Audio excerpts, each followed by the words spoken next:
നമസ്കാരം. പ്രഭാത വാർത്തയിലേക്ക് എല്ലാ പ്രേക്ഷകർക്കും സ്വാഗതം.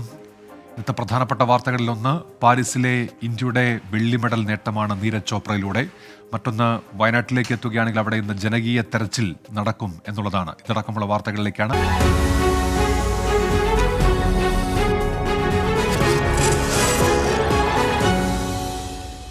ഉരുൾപൊട്ടൽ നാശം വിതച്ച വയനാട് മുണ്ടക്കയിൽ നാട്ടുകാരെ ഉൾപ്പെടുത്തിയുള്ള ജനകീയ തിരച്ചിൽ തുടങ്ങി. ദുരന്തത്തെ അതിജീവിച്ചവരെ കൂടെ ഉൾപ്പെടുത്തിയാണ് ഇന്നത്തെ തിരച്ചിൽ. ചൂരൽമല, മുണ്ടക്കൈ, പുഞ്ചിരിമട്ടം പ്രദേശങ്ങളിലാണ് തെരച്ചിൽ നടക്കുന്നത്. വിശദാംശങ്ങളുമായി ഇപ്പോൾ ഷഹദ് റഹ്മാൻ ചേരുന്നുണ്ട്. ഷഹദ്, ഈ മരിച്ചവരുടെ ബന്ധുക്കൾ ഉൾപ്പെടെ ഉണ്ടല്ലോ ഈ തെരച്ചിലിന്റെ ഭാഗമായി. എന്തൊക്കെയാണ് വിവരങ്ങൾ ഷഹദ്? ഉന്മേഷ് 8 മണിയോട് കൂടിയിട്ടായിരിക്കും ഈ ജനകീയ തെരച്ചിൽ ആരംഭിക്കുക എന്നുള്ളതാണ് നമുക്ക് മനസ്സിലാക്കാൻ സാധിക്കുന്നത്. ആദ്യഘട്ടത്തിൽ നമ്മളെ സർക്കാർ അറിയിച്ചിട്ടുണ്ടായിരുന്നത്, അല്ലെങ്കിൽ മന്ത്രിമാർ ഇന്നലെ അറിയിച്ചിട്ടുണ്ടായിരുന്നത് 6 മണിയോട് കൂടി ഈ തെരച്ചിൽ ആരംഭിക്കും, 11 മണിയോട് കൂടി ഈ തെരച്ചിൽ അവസാനിക്കും എന്നുള്ളതായിരുന്നു.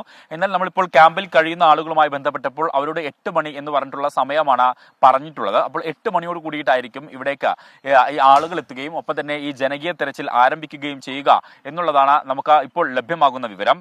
ആദ്യഘട്ടത്തിൽ രാവിലെ 6 മണി മുതൽ വൈകിട്ട് വരെ ഈ തെരച്ചിൽ, ജനകീയ തെരച്ചിൽ നടത്താനായിരുന്നു തീരുമാനിച്ചിട്ടുണ്ടായിരുന്നത്. എന്നാൽ പിന്നീട് നാളെ പ്രധാനമന്ത്രി വരുന്നത് കൊണ്ട് സുരക്ഷയുടെ ഭാഗമായിട്ട് ഇവിടെ സുരക്ഷാ മുൻകരുതൽ സ്വീകരിക്കേണ്ടതുള്ളത് കൊണ്ട് തന്നെ ഈ രാവിലെ മുതൽ വൈകുന്നേരം വരെയുള്ള തെരച്ചിൽ അവസാനിപ്പിച്ച് മറിച്ച് ഈ പകുതിയിലേക്ക് മാറ്റുകയായിരുന്നു എന്നുള്ളതാണ് നമുക്ക് മനസ്സിലാക്കാൻ സാധിക്കുന്നത്. 131 പേരെയാണ് ഇനി കണ്ടെത്താനുള്ളത്. അപ്പോൾ ഈ 131 പേർക്കായിട്ട് ഈ കാണാതായ ആളുകളുടെ ബന്ധുക്കളെ ഉൾപ്പെടെ ഈ തെരച്ചിലിൽ ഉൾപ്പെടുത്തുന്നുണ്ട് എന്നുള്ളതാണ് നമുക്ക് മനസ്സിലാക്കാൻ സാധിക്കുന്നത്. 190 പേരാണ് ഈ ജനകീയ തെരച്ചിലിന്റെ ഭാഗമാവുകയും ചെയ്യുന്നത്.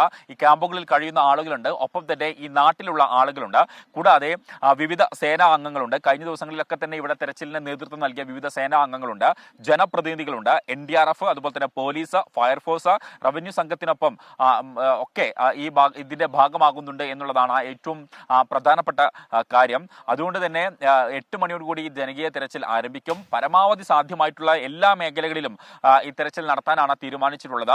നേരത്തെ തന്നെ 6 സോണുകളായിട്ട് ഈ മേഖല തിരിച്ചിട്ടുണ്ട്. ചൂരൽമല, അതുപോലെ തന്നെ അട്ടമല, അതുപോലെ തന്നെ മുണ്ടക്കൈ, പുഞ്ചിരിമട്ടം, വെള്ളാർമല വില്ലേജ് റോഡ്, അതുപോലെ തന്നെ GVHSS വെള്ളാർമല എന്നിങ്ങനെ 6 സോണുകളായിട്ട് ഇതിനകം തന്നെ തിരിച്ചിട്ടുണ്ട്. ഈ 6 സോണുകൾ കേന്ദ്രീകരിച്ചായിരിക്കും പ്രധാനമായിട്ടും തെരച്ചിൽ നടത്തുക എന്നുള്ളതാണ് നമുക്ക് മനസ്സിലാക്കാൻ സാധിച്ചിട്ടുള്ളത്. അങ്ങനെയാണ് നമ്മളെ മന്ത്രിമാർ അറിയിക്കുകയും ചെയ്തിട്ടുള്ളത്. അപ്പോൾ ഈ 6 മേഖലകൾ കേന്ദ്രീകരിച്ച് ജനകീയ തെരച്ചിൽ എന്ന് പറയുമ്പോൾ ഈ പ്രദേശം കൃത്യമായിട്ടും അറിയാവുന്ന, ഇവിടെ ബന്ധുക്കളെ നഷ്ടപ്പെട്ടുള്ള, അതുപോലെ വീടുകൾ നഷ്ടപ്പെട്ടിട്ടുള്ള ഈ നാട്ടുകാർ തന്നെ ഈ ഒരു തെരച്ചിലിന് നേതൃത്വം നൽകുന്നു എന്നുള്ളതാണ് ഏറ്റവും പ്രധാനപ്പെട്ട കാര്യം. നമുക്കറിയാം, ഒരുപക്ഷെ ഇത്തരമൊരു സാഹചര്യം അല്ലെങ്കിൽ ഇത്തരത്തിലൊരു തെരച്ചിൽ സമീപകാലത്തൊന്നും, അല്ലെങ്കിൽ ഇതുവരെ ഇത്തരത്തിലൊരു ജനകീയ തെരച്ചിലൊന്നും ഒരു മേഖലയിലും നടന്നിട്ടില്ല. പല ഘട്ടങ്ങളിൽ നമ്മുടെ സംസ്ഥാനത്ത് പല തരത്തിലുള്ള ദുരന്തങ്ങൾ നടന്നിട്ടുണ്ടെങ്കിലും അവിടങ്ങളൊന്നും ഈ ബന്ധുക്കളോ അല്ലെങ്കിൽ ഈ ക്യാമ്പിൽ കഴിയുന്ന ആളുകളൊക്കെ തന്നെ നേരിട്ട് ഇത്തരത്തിൽ വലിയ ജനകീയമായിട്ടുള്ള ഒരു തെരച്ചിൽ എന്ന പേരിൽ അത്തരത്തിലുള്ള തെരച്ചിലുകളൊന്നും നടന്നിട്ടില്ല. കാരണം സാധാരണഗതിയിൽ സന്നദ്ധ പ്രവർത്തകരും അതുപോലെ തന്നെ വിവിധ സേനാംഗങ്ങളും ഒക്കെ തന്നെയാണ് ഈ തെരച്ചിലുകൾക്ക് നേതൃത്വം നൽകുന്നത്. അപ്പോൾ ഇത് കൃത്യമായിട്ട് ഇത്രയും അധികം ആളുകളെ കാണാതായ ഒരു പശ്ചാത്തലം കൂടിയുണ്ട്. അതുകൊണ്ടാണ് ഇത്രയും ആളുകളെ, ഈ ക്യാമ്പിൽ കഴിയുന്ന ആളുകളെ, ബന്ധുക്കളെ, നാട്ടുകാരെ, ജനപ്രതിനിധികളെ, ഇവിടെ ഇപ്പോൾ തെരച്ചിലിന് നേതൃത്വം നൽകുന്ന വിവിധ സേനാ വിഭാഗങ്ങളെ ഒക്കെ തന്നെ ഉപയോഗപ്പെടുത്തിക്കൊണ്ട് ഇത്തരത്തിലൊരു ജനകീയ തെരച്ചിൽ നടത്തുന്നത്. ഇതിന്റെ മറ്റൊരു വശം എന്ന് പറയുന്നത്, നമുക്കറിയാം ഇത്രയും അധികം ആളുകളെ കാണാതാകുന്നു, പലതരത്തിലുള്ള വിമർശനങ്ങളൊക്കെ ഉയരാനുള്ള സാധ്യതയുണ്ട്. അപ്പോൾ അതിനെ കൂടി തടയിടുക എന്നൊരു ലക്ഷ്യം കൂടി ഇതിന് പിന്നിലുണ്ട്. കാരണം ഈ ഇത്രയും അധികം സ്ഥലത്ത് ഈ 11 ദിവസമായിട്ട് സാധ്യമായ രീതിയിലൊക്കെ നമ്മൾ തെരച്ചിൽ നടത്തുന്നുണ്ട്. പക്ഷേ അപ്പോഴും ഇനിയും കണ്ടെത്താനുള്ളത് 131 പേരെയാണ്. അപ്പോൾ പരമാവധി ഈ ബന്ധുക്കളെ തന്നെ ഉപയോഗപ്പെടുത്തി, അല്ലെങ്കിൽ ഈ സ്ഥലം കൃത്യമായിട്ട് അറിയാവുന്ന ആളുകളെ തന്നെ ഈ തെരച്ചിൽ നടത്താൻ നേതൃത്വം നൽകുന്നു, അല്ലെങ്കിൽ അവരെ ബോധ്യപ്പെടുത്തുകയാണ്. കാരണം ഇവിടെ ഈ തെരച്ചിൽ നടത്തുന്ന ഘട്ടത്തിൽ ഇനി ആരും മനുഷ്യജീവൻ അവശേഷിക്കുന്നില്ല എന്നുള്ളത്. കാരണം നേരത്തെ തന്നെ റഡാർ സംവിധാനമൊക്കെ ഉപയോഗിച്ച്, അല്ലെങ്കിൽ നേരത്തെ സാങ്കേതിക വിദ്യയുടെ പരമാവധി സാധ്യതകൾ ഉപയോഗിച്ച് തെരച്ചിൽ നടത്തുകയും ആ തെരച്ചിലിൽ ഇവിടെ മനുഷ്യ സാന്നിധ്യമില്ല എന്ന് ഈ സംവിധാനങ്ങളൊക്കെ തന്നെ കണ്ടെത്തുകയും ചെയ്തിട്ടുണ്ട്. പക്ഷേ എങ്കിലും നമ്മൾ പരമാവധി നമുക്ക് സാധ്യമായ രീതിയിലൊക്കെ തന്നെ തെരച്ചിൽ നടത്തുന്നുണ്ട്. JCB ഉപയോഗിച്ചും അതുപോലെ തന്നെ ഹിറ്റാച്ചി ഉപയോഗിച്ചും, കൂടാതെ മനുഷ്യനെ കൊണ്ട് സാധ്യമായ രീതിയിലൊക്കെ തന്നെ തെരച്ചിൽ നടത്തുന്നുണ്ട്. അപ്പോൾ ആ തെരച്ചിലൊന്നും കഴിഞ്ഞ ദിവസങ്ങളിൽ ഈ മേഖലകളിൽ നിന്നും ആരെയും കണ്ടെത്താൻ സാധിച്ചിട്ടില്ല എന്നുള്ളതാണ് ഏറ്റവും പ്രധാനപ്പെട്ട കാര്യം. ഈ ചാലിയാർ തീരങ്ങളിൽ നിന്നും ശരീരഭാഗങ്ങളും അതുപോലെ തന്നെ മൃതദേഹങ്ങളും കണ്ടെടുക്കുന്നുണ്ട് എന്നത് ഒഴിച്ചു നിർത്തി കഴിഞ്ഞാൽ ഈ മുണ്ടക്കൈ, ചൂരൽമല, അതുപോലെ തന്നെ മറ്റ് ഈ മേഖലകളിൽ നിന്നൊന്നും തന്നെ, ഈ ദുരന്ത ഭൂമിയിൽ നിന്ന് അത്തരത്തിലൊന്നും തന്നെ കണ്ടെത്താൻ സാധിച്ചിട്ടില്ല. കാണാതായ ഒരാളെ പോലും ഈ കഴിഞ്ഞ 2 ദിവസത്തിനുള്ളിൽ കണ്ടെത്താൻ സാധിച്ചിട്ടില്ല. അപ്പോൾ അത് ഈ ക്യാമ്പുകളിൽ കഴിയുന്ന ആളുകളെ കൂടി ബോധ്യപ്പെടുത്തുക എന്നൊരു ഉദ്ദേശം കൂടി ഇപ്പോൾ ഈ തെരച്ചിലിന് പിന്നിലുണ്ട് എന്നുള്ളതാണ് ഏറ്റവും പ്രധാനപ്പെട്ട കാര്യം. കാരണം അവരെ ബോധ്യപ്പെടുത്തുകയാണ്. കാരണം ഈ ദുരന്ത ഭൂമിയിൽ ഇനി ജീവന്റെ തുടിപ്പ് അവശേഷിക്കുന്നില്ല എന്നുള്ളത് കൂടി. മാത്രമല്ല, ഈ ദുരിതാശ്വാസ ക്യാമ്പിൽ കഴിയുന്ന പലരും ഇപ്പോഴും ഈ മേഖലകളിലേക്ക് വന്നിട്ടില്ല. കാരണം ഈ ദുരന്തം നടന്ന മേഖലയിലേക്ക് വന്നിട്ടില്ല. കാരണം അവർ മാനസികമായിട്ട് അതിന് ഓക്കെ ആയിരുന്നില്ല. പക്ഷേ ഇപ്പോൾ 11 ദിവസം കഴിഞ്ഞു. ക്യാമ്പുകളിൽ നിന്ന് പലരും വീടുകളിലും ഒക്കെ മടങ്ങുന്ന ഒരു സാഹചര്യമുണ്ട്.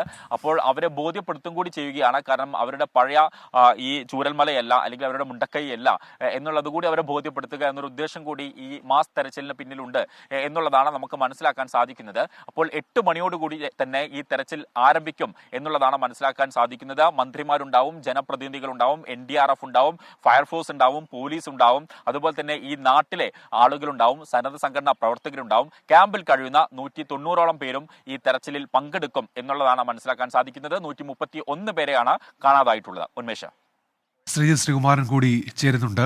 ശ്രീജിത്ത്, ഇന്നലെ സർക്കാർ അറിയിച്ചിരുന്ന ആ ഒരു സമയക്രമം ഉണ്ടായിരുന്നു. ഇപ്പോൾ അതിൽ നിന്ന് വ്യത്യസ്തമായിട്ടാണ് തെരച്ചിൽ നടക്കാൻ പോകുന്നത് എന്ന് കൂടി മനസ്സിലാക്കുന്നുണ്ട്. മറ്റൊന്ന്, പ്രധാനമന്ത്രിയുടെ സന്ദർശനം നാളെ നടക്കാൻ പോകുന്നു എന്നുള്ളതാണ്. അദ്ദേഹം കണ്ണൂരിൽ നിന്ന് ഹെലികോപ്റ്ററിലായിരിക്കും വയനാട്ടിൽ എത്തുക. എന്തൊക്കെയാണ് വിവരങ്ങൾ ശ്രീജിത്ത്?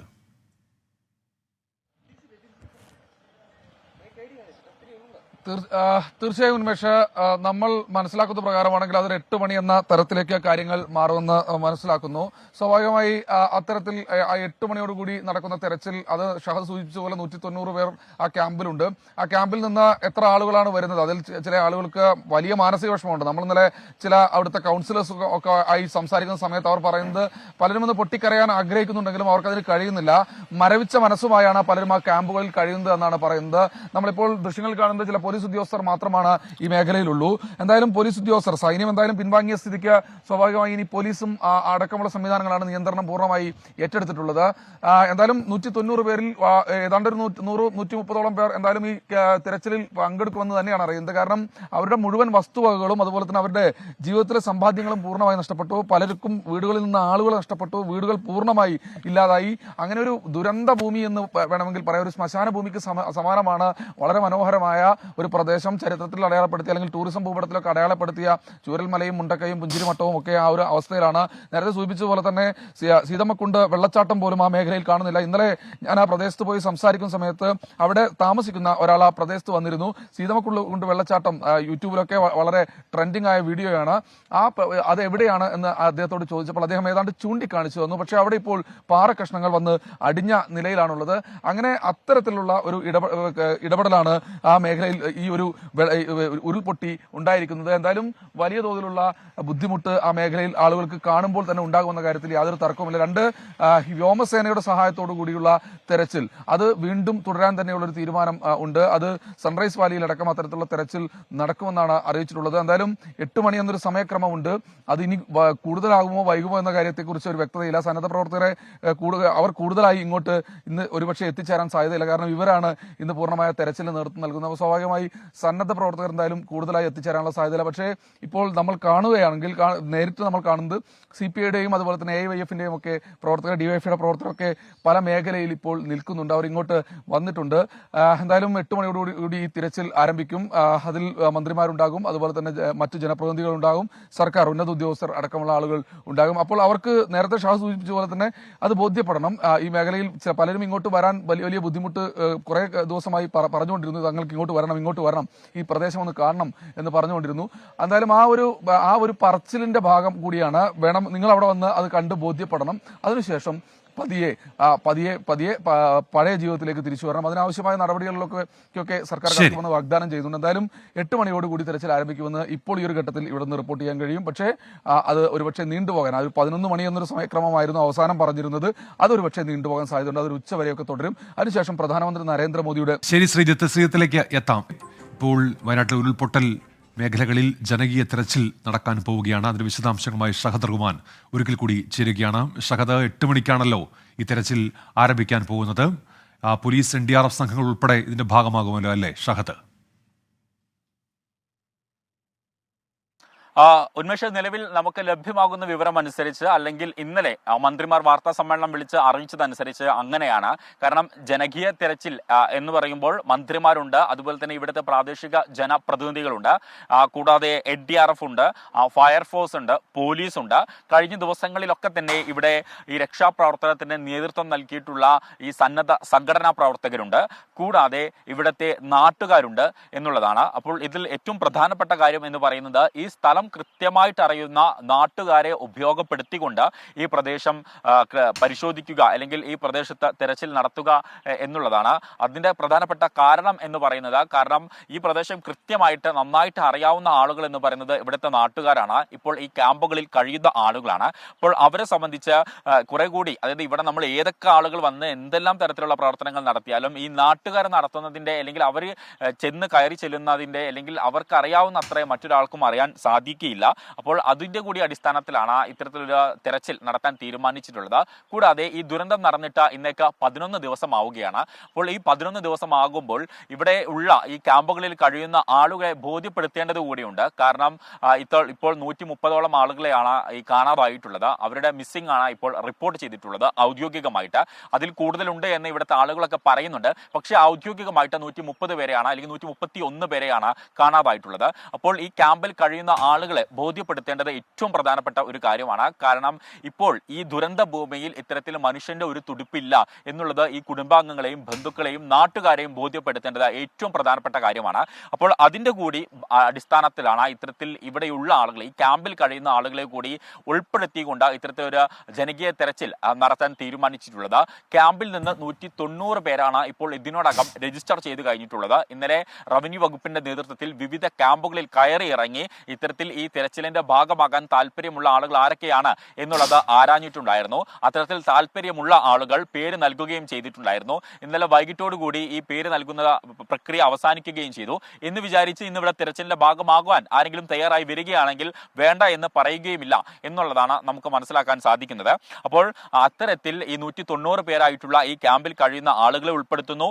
റവന്യൂ വകുപ്പിലെ ഉദ്യോഗസ്ഥരുണ്ടാകും, അതുപോലെ തന്നെ പോലീസിൽ നിന്നുള്ള ആളുകളുണ്ടാവും, ഫയർഫോഴ്സിൽ നിന്നുള്ള ആളുകളുണ്ടാവും, NDRFിൽ നിന്നുള്ള ആളുകളുണ്ടാവും, ഈ പ്രദേശത്തുകാരുണ്ടാവും. അപ്പോൾ ഇത്രയും അധികം വലിയ രീതിയിൽ ഇപ്പോൾ നമ്മൾ ഈ നിൽക്കുന്നത് ഇപ്പോൾ ഈ ചൂരൽമലയുടെ ഇപ്പോൾ ഇവിടെ താൽക്കാലികമായിട്ട് നിർമ്മിച്ചിട്ടുള്ള ഈ ബീലി പാലത്തിന് സമീപത്താണ്. സമാനമായ രീതിയിൽ 6ഓളം കേന്ദ്രങ്ങളിലാണ്. കാരണം നമുക്കറിയാം ഇതിനോടകം തന്നെ 6 കേന്ദ്രങ്ങളായി അല്ലെങ്കിൽ 6 സോണുകളായിട്ട് തിരച്ചിട്ടുണ്ട് ഈ തിരച്ചിലിന്റെ ഒരു ഭാഗം. കാരണം ഈ മേഖലകൾ കേന്ദ്രീകരിച്ചാണ് പ്രധാനമായിട്ടും ഈ തിരച്ചിൽ ഉണ്ടാവുക എന്നുള്ളതാണ്. നേരത്തെയൊക്കെ അത്തരത്തിലാണ് തിരച്ചിൽ നടത്തുകയും ചെയ്തിട്ടുള്ളത്. അപ്പോൾ ചൂരൽമല, അതുപോലെ തന്നെ അട്ടമല, കൂടാതെ Mundakkai, Punchirimattom, Vellarmala village road, GVHSS Vellarmala എന്നീ മേഖലകൾ കേന്ദ്രീകരിച്ചാണ്. നമുക്ക് ദൃശ്യങ്ങളിൽ കാണാമെന്ന് വിചാരിക്കുന്നു. ഈ ഇവിടുത്തെ ഈ സ്കൂളും അതുപോലെ തന്നെ ഈ പ്രദേശവും ഒക്കെ കാണാം. അപ്പോൾ ആദ്യഘട്ടങ്ങളിൽ ഏറ്റവും കൂടുതൽ മൃതദേഹങ്ങൾ കണ്ടുകിട്ടിയത് ഈ മേഖലകളിൽ നിന്നാണ്, ഈ സ്കൂളിന്റെ ഉൾവശത്ത് നിന്നും അതുപോലെ തന്നെ ഈ തകർന്നു നിൽക്കുന്ന ഈ കെട്ടിടത്തിൽ നിന്നും ഒക്കെ തന്നെ. അപ്പോൾ ഇത് ഒരു പ്രത്യേക സോണായിട്ട് തിരിക്കുകയും ചെയ്തിട്ടുണ്ടായിരുന്നു ഈ മേഖല എന്നുള്ളത്. കാരണം വെള്ളാർമല GVHSS സ്കൂളിന്റെ ഭാഗം പ്രധാനപ്പെട്ട ഒരു സോണായി പ്രത്യേകം തിരച്ചിൽ ഇവിടെ നടത്തിയിട്ടുണ്ടായിരുന്നു. കാരണം ഈ പൊളിഞ്ഞു കിടക്കുന്ന കെട്ടിടത്തിനുള്ളിലും അതുപോലെ തന്നെ ഇവിടെ ആരെങ്കിലും കുടുങ്ങി കിടക്കാനുള്ള ഒരു സാധ്യതയൊക്കെ ഉണ്ട് എന്ന മനസ്സിലാക്കിയതിന്റെ അടിസ്ഥാനത്തിൽ ഈ മേഖലകളിൽ പ്രത്യേക തെരച്ചിൽ കഴിഞ്ഞ ദിവസങ്ങളിലൊക്കെ ഉണ്ടായിരുന്നു. അപ്പം അതിന്റെ കൂടി പശ്ചാത്തലത്തിൽ ഈ മേഖലകളിലും കൂടുതലായിട്ട് തെരച്ചിൽ നടത്തും എന്നുള്ളതാണ്. പക്ഷെ നിലവിൽ ഇപ്പോൾ ഇവിടെ പോലീസ് ഉദ്യോഗസ്ഥർ മാത്രമേ എത്തിയിട്ടുള്ളൂ. കൂടാതെ ഈ ഭക്ഷണം വിതരണം ചെയ്യാനായിട്ടുള്ള കുറച്ച് സംഘങ്ങളും എത്തിയിട്ടുണ്ട്. കൂടാതെ ഈ DYFI പ്രവർത്തകർ, യൂത്ത് കോൺഗ്രസിന്റെ പ്രവർത്തകർ, അതുപോലെ തന്നെ കഴിഞ്ഞ ദിവസങ്ങളിൽ ഇതിന്റെ ഭാഗമായിട്ടുള്ള ഈ മറ്റ് സന്നദ്ധ സംഘടനാ പ്രവർത്തകർ ഒക്കെ, വൈറ്റ് ഗാർഡ് ഉൾപ്പെടെയുള്ള സംഘങ്ങളൊക്കെ വിവിധ മേഖലകളിൽ വന്നു നിൽക്കുന്നുണ്ട്. ഏതായാലും ജനകീയ തെരച്ചിലേക്ക് കടക്കാൻ പോകുന്നു. വയനാട്ടിലെ ഉരുൾപൊട്ടൽ ബാധിത മേഖലയിൽ 8 മണിയോടെ ഈ തെരച്ചിൽ ആരംഭിക്കും. വയനാട് ഉരുൾപൊട്ടൽ ദുരന്തത്തിൽ സ്വമേധയാ എടുത്ത കേസ് ഹൈക്കോടതി ഇന്ന് പരിഗണിക്കും. ജസ്റ്റിസുമാരായ AK ജയശങ്കർ നമ്പ്യാർ, VM ശ്യാംകുമാർ എന്നിവരടങ്ങിയ ഡിവിഷൻ ബെഞ്ചാണ് കേസ് പരിഗണിക്കുന്നത്. ഉരുൾപൊട്ടൽ ദുരന്തവുമായി ബന്ധപ്പെട്ട മാധ്യമ വാർത്തകളുടെ അടിസ്ഥാനത്തിലാണ് ഹൈക്കോടതി സ്വമേധയാ കേസെടുത്തത്. ഉരുൾപൊട്ടലടക്കമുള്ള പ്രകൃതി ദുരന്തങ്ങൾ ഉണ്ടാകാതിരിക്കാൻ എന്തെല്ലാം കാര്യങ്ങൾ ചെയ്യാൻ കഴിയുമെന്ന് സർക്കാരിനോട് ഹൈക്കോടതി ഇന്നലെ ആരാഞ്ഞിരുന്നു. ഉരുൾപൊട്ടൽ ദുരന്തവുമായി ബന്ധപ്പെട്ട ഫണ്ട് ശേഖരണം നിയന്ത്രിക്കണം എന്നാവശ്യപ്പെട്ടുള്ള പൊതു താൽപര്യ ഹർജിയും ഇതേ ബെഞ്ച് ഇന്ന് പരിഗണിക്കുന്നുണ്ട്. സംസ്ഥാനത്ത് ഈ മാസം 15 വരെ മഴ മാറി നിൽക്കുമെന്ന് കേന്ദ്ര കാലാവസ്ഥാ വകുപ്പ്. സാധാരണയേക്കാൾ കുറഞ്ഞ അളവിലായിരിക്കും മഴ. ഇന്ന് ഒരു ജില്ലയിലും പ്രത്യേക മഴ മുന്നറിയിപ്പില്ലെങ്കിലും ചിലയിടങ്ങളിൽ നേരിയ മഴ ലഭിക്കുമെന്നും അറിയിപ്പുണ്ട്. കേരള തമിഴ്നാട് തീരങ്ങളിൽ ഉയർന്ന തിരമാലയ്ക്കും കള്ളക്കടൽ പ്രതിഭാസത്തിനും സാധ്യത ഉള്ളതിനാൽ തീരദേശവാസികൾ ജാഗ്രത പാലിക്കണം. ഉത്തരേന്ത്യൻ സംസ്ഥാനങ്ങളിൽ മഴ ശക്തമാകുമെന്ന് കേന്ദ്ര കാലാവസ്ഥാ വകുപ്പിന്റെ മുന്നറിയിപ്പ്. മഴയ്ക്കൊപ്പം ശക്തമായ കാറ്റിനും സാധ്യതയുണ്ട്. ഉത്തരാഖണ്ഡിലും മഹാരാഷ്ട്രയിലും ഓറഞ്ച് അലർട്ട് പ്രഖ്യാപിച്ചു. ഹിമാചൽ പ്രദേശിലെ ദുരന്ത ബാധിത മേഖലകളിൽ രക്ഷാപ്രവർത്തനം ഇപ്പോഴും നടക്കുന്നുണ്ട്. ഉത്തർപ്രദേശിൽ കഴിഞ്ഞ ദിവസങ്ങളിൽ ഉണ്ടായ മഴയിൽ നദികളിൽ ജലനിരപ്പ് ഉയർന്നു. അസമിലും ഉത്തർപ്രദേശിലും മഴ കനത്തതോടെ വിവിധ ഇടങ്ങളിൽ വെള്ളക്കെട്ട് ഉണ്ടായി. ശനിയാഴ്ച വരെ ഉത്തരേന്ത്യൻ സംസ്ഥാനങ്ങളിൽ മഴ ശക്തമാകുമെന്നാണ് കാലാവസ്ഥാ നിരീക്ഷണ കേന്ദ്രത്തിന്റെ മുന്നറിയിപ്പ്. നീറ്റ് PG പരീക്ഷ മാറ്റിവെക്കണമെന്നാവശ്യപ്പെട്ട് സമർപ്പിച്ച ഹർജി സുപ്രീം കോടതി ഇന്ന് പരിഗണിക്കും. മറ്റന്നാൾ നടക്കാനിരിക്കുന്ന പരീക്ഷ മാറ്റിവെക്കണം എന്നാണ് വിദ്യാർത്ഥികളിൽ ചിലർ ഉന്നയിച്ചിരിക്കുന്ന ആവശ്യം. പരീക്ഷാ കേന്ദ്രങ്ങളിൽ എത്താൻ ബുദ്ധിമുട്ടുണ്ട് എന്ന് വ്യക്തമാക്കിയാണ് വിദ്യാർത്ഥികളുടെ അപേക്ഷ. കഴിഞ്ഞ ദിവസം കേസ് കോടതിക്ക് മുൻപാകെ മെൻഷൻ ചെയ്തപ്പോൾ ചീഫ് ജസ്റ്റിസ് ഇന്ന് കേസിൽ വാദം കേൾക്കാമെന്ന് അറിയിക്കുകയായിരുന്നു. പാരീസ് ഒളിമ്പിക്സ് ഗുസ്തിയിൽ അയോഗ്യയാക്കപ്പെട്ടതിനെതിരെ വിനേഷ് ഫോഗട്ട് നൽകിയ അപ്പീൽ കായിക തർക്ക പരിഹാര കോടതി ഇന്ന് പരിഗണിക്കും. ഇന്ന് വിനേഷിന്റെ വാദം കോടതി കേൾക്കും. ഇന്ത്യൻ സമയം ഉച്ചയ്ക്ക് 1:30 വാദം കേൾക്കുക. ഫ്രാൻസ് ബാർ കൗൺസിലിലെ 4 അഭിഭാഷകരാണ് വിനേഷ് ഫോഗട്ടിനായി ഹാജരാകുന്നത്. അയോഗ്യയാക്കപ്പെട്ട നടപടി റദ്ദാക്കണമെന്നും വെള്ളി മെഡൽ അനുവദിക്കണം എന്നുമാണ് വിനേഷിന്റെ വാദം. 50 കിലോ ഫ്രീ സ്റ്റൈൽ ഗുസ്തി ഫൈനലിലെത്തിയ വിനേഷിനെ ഭാരക്കൂടുതലിന്റെ പേരിലാണ് അയോഗ്യയാക്കിയത്. കോടതിയിൽ നിന്ന് അനുകൂല തീരുമാനമുണ്ടായാൽ വിനേഷിന് കൂടി വെള്ളി മെഡൽ ലഭിച്ചേക്കും. ഒളിമ്പിക്സ് പുരുഷ വിഭാഗം 200 മീറ്ററിൽ ബോട്സ്വാനയുടെ ലെറ്റ്സ്ലെ ടോബോഗോയ്ക്ക് സ്വർണം. 19.46 സെക്കൻഡിൽ ഫിനിഷ് ചെയ്താണ് സുവർണ നേട്ടം. അമേരിക്കയുടെ കെനീറ്റ് വെള്ളിയും നോഹ ലൈസ് വെങ്കലവും നേടി. 100 മീറ്ററിൽ ലൈൽസ് ആയിരുന്നു ചാമ്പ്യൻ.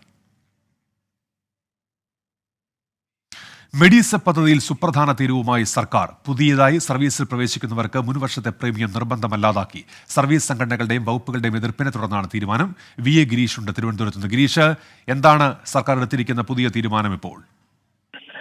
ഉന്മേഷ്, നേരത്തെ ഈ സർക്കാർ ജീവനക്കാർക്കുള്ള മെഡിസെപ് പദ്ധതിയിൽ അതിന്റെ ആനുകൂല്യങ്ങൾ ലഭിക്കണമെങ്കിൽ ഇതിനുശേഷം, അതായത് പുതിയതായി സർവീസിൽ പ്രവേശിക്കുന്ന ജീവനക്കാരും മുൻ വർഷത്തെ പ്രീമിയം അടയ്ക്കണം എന്നുള്ളതായിരുന്നു നിർദ്ദേശം.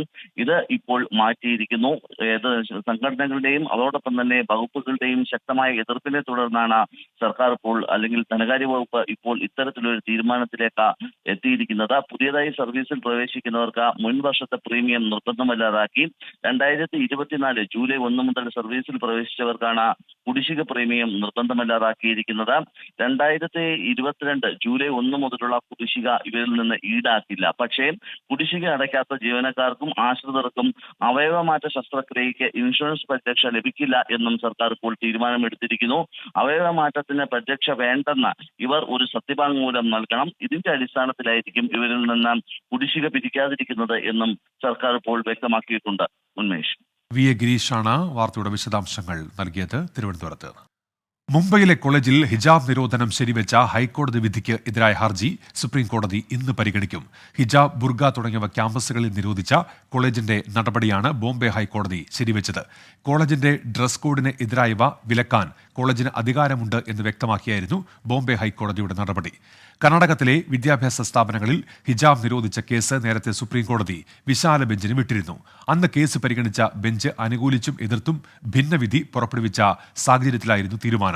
ജസ്റ്റിസ് ഹേമന്ത് ഗുപ്ത കർണാടക ഹൈക്കോടതി വിധി ശരിവെച്ചപ്പോൾ ജസ്റ്റിസ് സുധാംശു ധൂലിയ ഈ വിധി തള്ളി. 2 ജഡ്ജിമാരടങ്ങിയ ബെഞ്ചിൽ നിന്ന് ഭിന്നവിധി വന്ന സാഹചര്യത്തിലാണ് കേസ് ചീഫ് ജസ്റ്റിസിന്റെ പരിഗണനയ്ക്ക് വിട്ടത്. ഡോക്ടർ വന്ദനാദാസിന്റെ കൊലപാതക കേസ് പ്രതി സമർപ്പിച്ച ഹർജി സുപ്രീം കോടതി ഇന്ന് പരിഗണിക്കും. അഭിഭാഷകനായ ആളൂർ മുഖേനയാണ് പ്രതി സന്ദീപ് സുപ്രീം കോടതിയെ സമീപിച്ചത്. സന്ദീപ് സമർപ്പിച്ചിരിക്കുന്ന വിടുതൽ ഹർജിയിൽ കേസിലെ അന്വേഷണം നീതിയുക്തമായല്ല നടന്നത് എന്ന് കുറ്റപ്പെടുത്തുന്നുണ്ട്. വിടുതൽ ഹർജിക്കൊപ്പം താൽക്കാലിക ജാമ്യം അനുവദിക്കണമെന്നും പ്രതി സുപ്രീം കോടതിയോട് ആവശ്യപ്പെട്ടിട്ടുണ്ട്.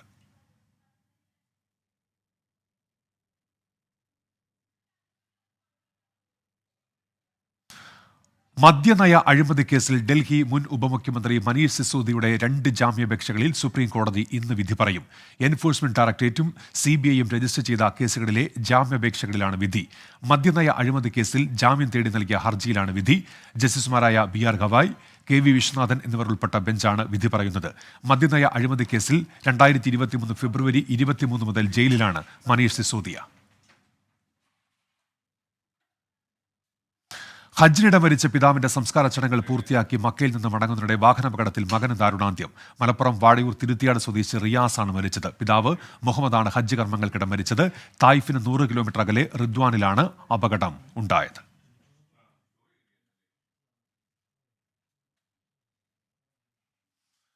ഇതോടെ പ്രഭാത വാർത്ത പൂർത്തിയാകുന്നു.